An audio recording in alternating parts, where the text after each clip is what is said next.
dan akan menghentikan setiap kegiatan yang dilakukan FPI karena FPI tidak lagi mempunyai legal standing baik sebagai ormas maupun sebagai organisasi. FPI menjadi ormas terlarang merupakan topik pembicaraan di banyak tempat beberapa saat yang lalu di penghujung tahun 2020. Ada yang pro, ada yang kontra, dan pastinya ada yang tidak peduli. Bagaimana pendapat seseorang yang sederhana dan sontoloyo seperti Bosman melihat fenomena ini? Karena kamus kata masalah telah hilang di benak seorang sontoloyo ini diganti dengan peluang, maka ada sisi lain sebenarnya terlarangnya FPI ini bisa-bisa merupakan sesuatu yang bagus, sesuatu yang menantang bagi Anda fans FPI atau anggota FPI, sesuatu yang ditunggu kebaikannya yang lebih advance lagi. Hal ini mungkin memang yang harus terjadi untuk membuat semua pihak menjadi lebih maju lagi ke depannya. Kita melihat dari sisi positifnya dalam menganalisa terlarangnya FPI. Kita awali dengan bentuk negara Indonesia tercinta ini. Kita harus menyadari siapapun berada di balik perubahan Undang-Undang 45 menjadi Undang-Undang 2002. Kalian sesungguhnya telah berhasil memporak-porandakan negara Indonesia tercinta ini menjadi negara seperti saat ini yang penuh dengan transaksi.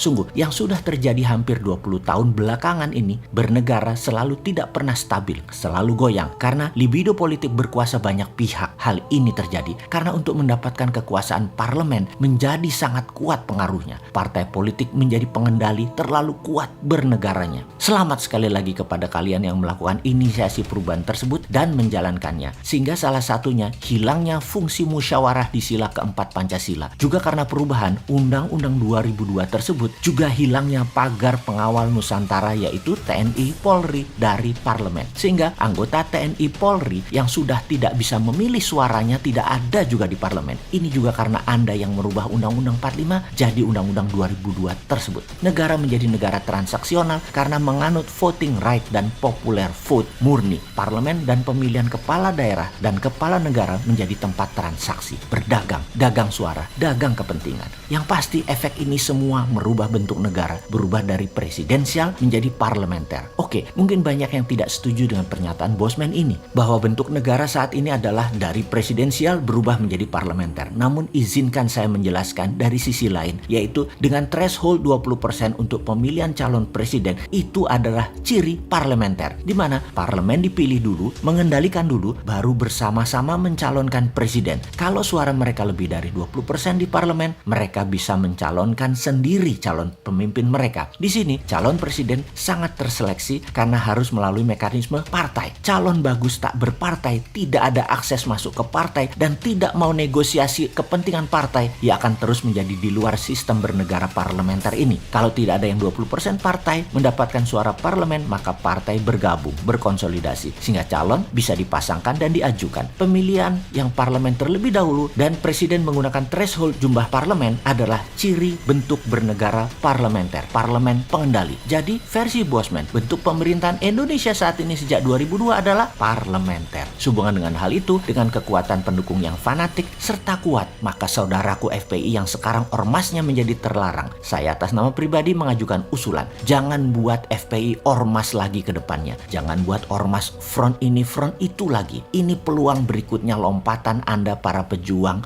jadi ke level yang harus berani Anda lakukan. Dirikan partai, rebut suara di parlemen sehingga Anda menjadi terlegitimasi kekuatannya dan amal baktinya. Ubah bentuk perjuangannya menjadi satu level lebih tinggi lagi. Jadi partai. Setelah menjadi partai, konsolidasikan kekuatan dengan partai lain. Misalnya PBB-nya Pak Yusril, Partai Berkarya, Partai PKS, dan lain sebagainya di bawah panji Partai FPI. Jangan-jangan angka 10%, 20% di tangan suara rakyat tersebut. Sebagai pengingat sejarah, di tahun 2004 Partai Demokrat Pak SBY jadi presiden, suara Demokrat hanya sekitar 7%-an. Apa tidak mungkin FPI bermain di tahun 2024 bukan sebagai partai yang kuat saja tetapi masuk ke pemerintahan tertinggi menjadi presiden atau wakil presiden? Semoga usulan sederhana ini bisa dijadikan referensi yang akan menambah kayanya variasi bernegara nanti di tahun 2024. Dan bagi cebonger, informasi seperti ini jangan dibilang Sontoloyo ini kadrun ya. Sontoloyo ini ya Sontoloyo, mazhabnya sendiri. Sontoloyo mah seperti yang kalian katakan, hanya tukang jualan gorengan.